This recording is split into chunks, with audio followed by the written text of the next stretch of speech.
Sorry. Just make sure the thing is on silent. But either way, welcome back to day 182. Day 182 of my Porch Bible journey. We're going to see if we can't knock this one out, because tomorrow should mean we officially make it halfway through. So, that being said, today we're going to read Job 35 through 38. No, I'm sorry. I did that yesterday. 39 through 42. 39 through 42. So 39 to 42, we're going to finish Job. Alright. Here we go. Chapter 39. Knowest thou the time when the wild goats of the rock bring forth? Or canst thou mark when the hinds do calve? Canst thou number the months that they fulfill? Or knowest thou the time when they bring forth? They bow themselves, they bring forth their young ones, they cast out their sorrows. Their young ones are in good liking, they grow up with corn, they go forth, they return not to them.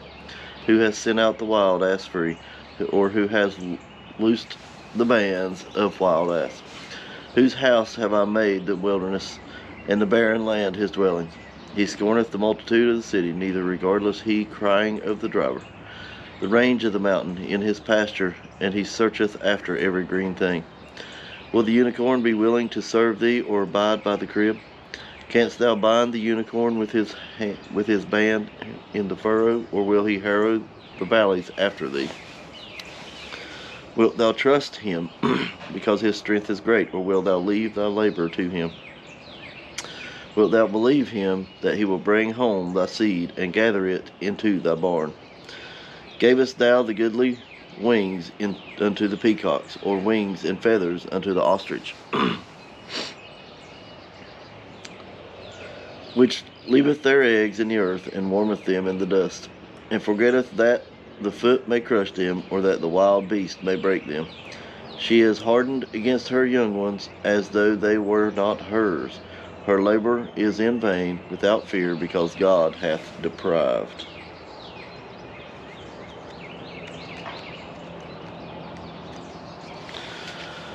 Of her wisdom, neither hath he imparted to her misunderstanding. What time she lifteth up herself on high, she scorneth the horse and his rider. Hast thou given the horse strength? Hast thou clothed his neck with thunder? Canst thou make him afraid as a grasshopper? The glory of his nostrils is terrible. He paweth in the valley, and rejoice in his strength. He goeth on to meet the armed men. He mocketh at fear, and is not frightened. Neither turneth back from the sword. The quiver rattleth against him, and glittering spear in the shield. He swalloweth the ground with fierceness and rage, neither believeth he that is the sound of the trumpet. He saith among the trumpets, Ha ha!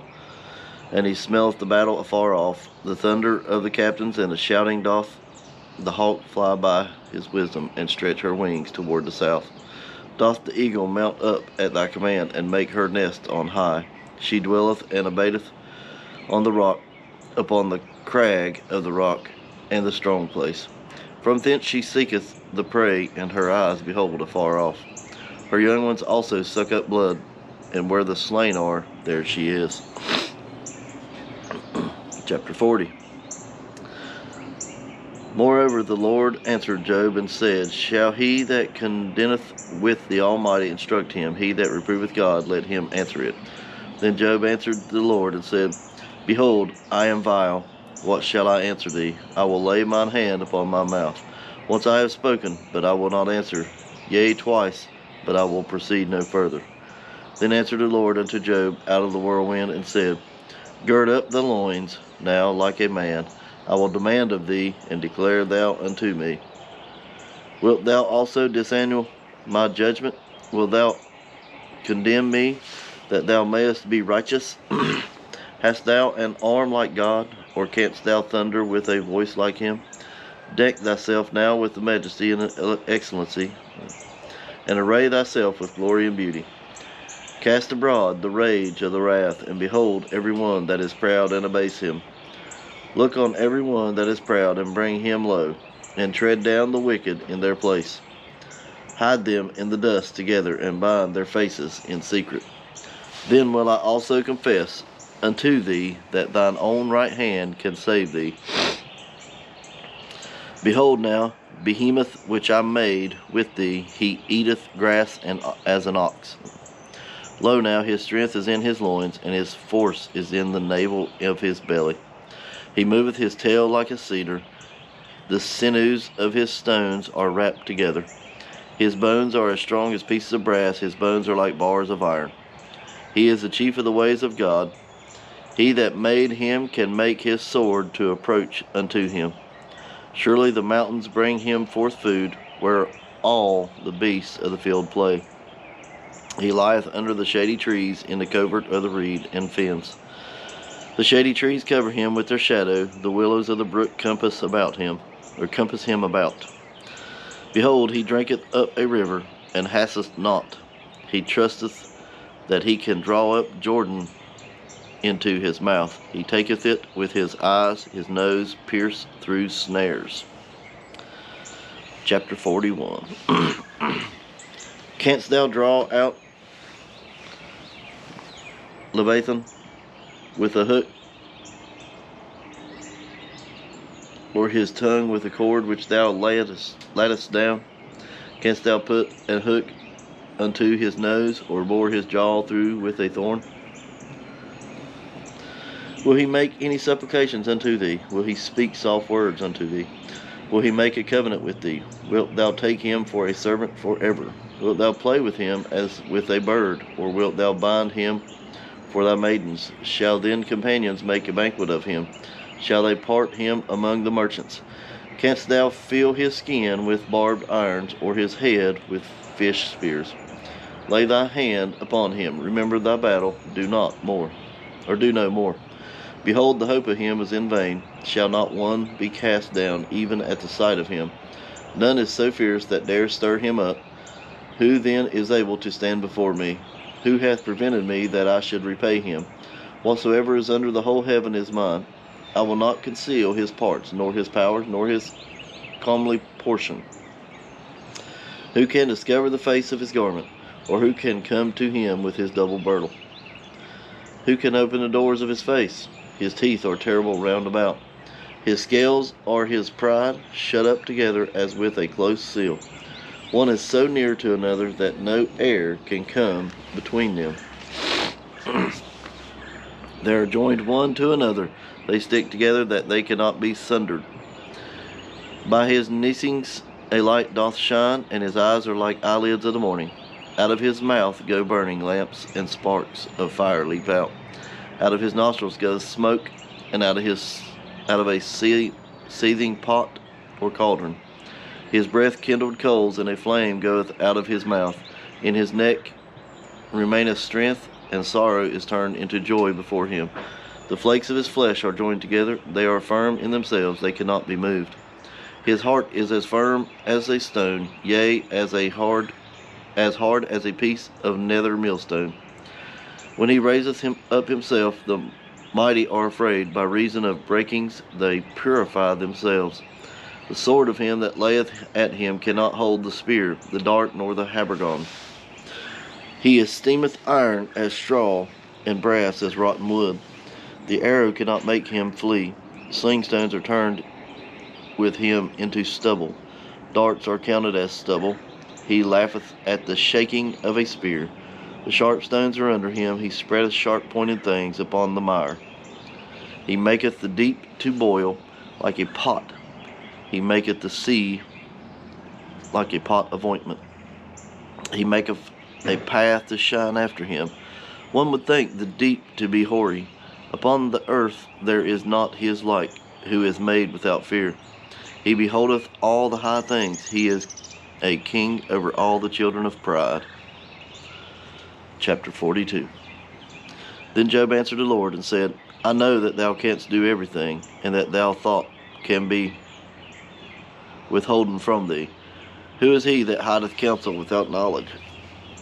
Therefore I have uttered that I understood not, things too wonderful for me, which I knew not.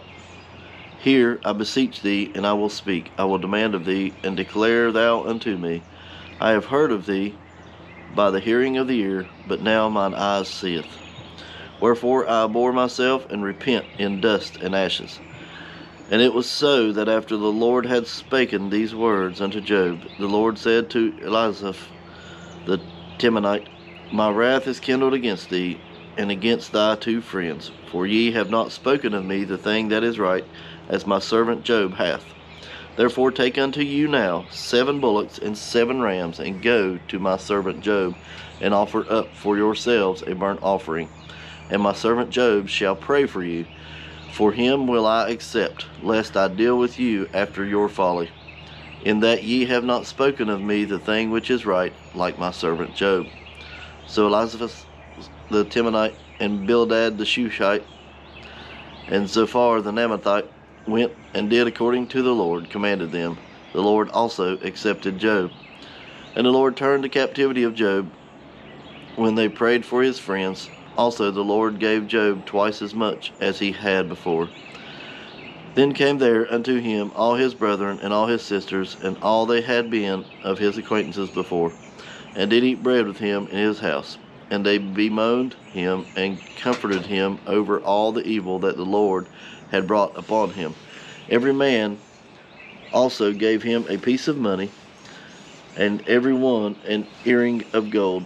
So the Lord blessed the latter end of Job more than his beginning, for he had 14,000 sheep, and 6,000 camels, and 1,000 yoke of oxen, and 1,000 she asses. He had also 7 sons and 3 daughters. He called the name of the first Jemina, and the name of the second Keziah, and the name of the third Kurinaphosh.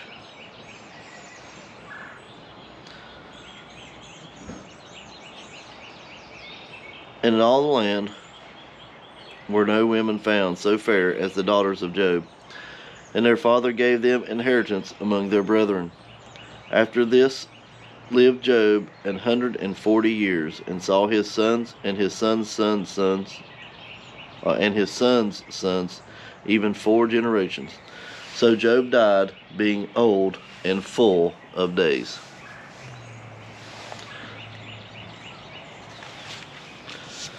Man, that's a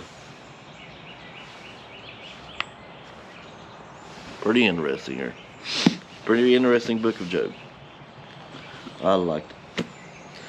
That was Job never gave up, right? That's what we got to learn from it, right? He believed so much in God that he no matter what he lost, he never lost faith. So maybe that's not the right words, maybe it is, but